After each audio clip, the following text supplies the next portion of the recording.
tu saches qu'en toi, il y a plusieurs possibilités. Quel que soit ce que tu es. Là, je vais m'appuyer sur Gédéon.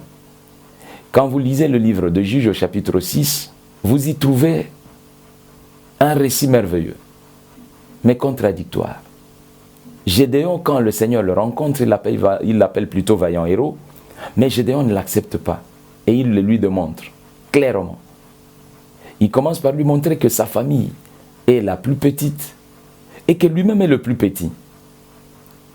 Mais dans la suite, la Bible dit cette nuit-là même, le Seigneur va revenir vers Gédéon. Il va lui demander de prendre le taureau de son père pour faire un sacrifice, mais surtout pour pouvoir abattre l'autel de Baal de son père. La Bible dit, Gédéon prit 10 de ses serviteurs. Comment nous pouvons comprendre que quelqu'un qui a 10 serviteurs peut se dire être petit, alors qu'il a 10 serviteurs? Il y a au-dedans de toi des serviteurs. Toutes les capacités que Dieu t'a données sont des serviteurs. Le jour où tu découvres tes serviteurs, alors tu peux oser. Parce que tu n'iras pas ailleurs. Ton intelligence est un serviteur.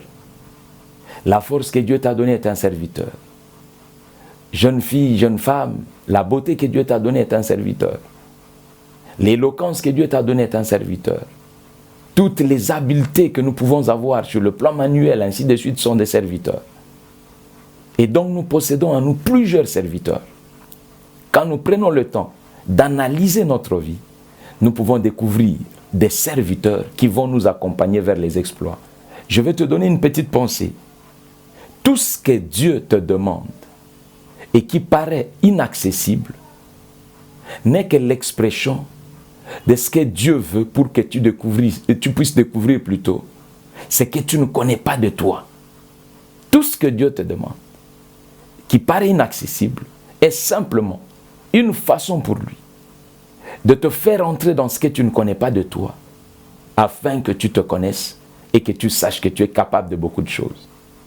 Je prie le Seigneur qu'aucune faiblesse ne puisse te dire que tu ne peux rien, mais que tu commences à scruter ta vie et à découvrir des richesses insondables que Dieu a placées au-dedans de toi. Il y a des richesses qui n'apparaissent qu'en Jésus, parce que la Bible dit, en lui demeurent les trésors de la science et de la connaissance. Si tu te connectes à Jésus, il va rendre vivant certaines choses qui n'étaient pas vivantes en toi, mais qui étaient en toi. Je prie le Seigneur que plus jamais une faiblesse, une crainte ne puisse t'arrêter, car tu as des serviteurs en toi. Que mon Dieu te bénisse et qu'il te rende encore plus courageux, comme Gédéon. Merci.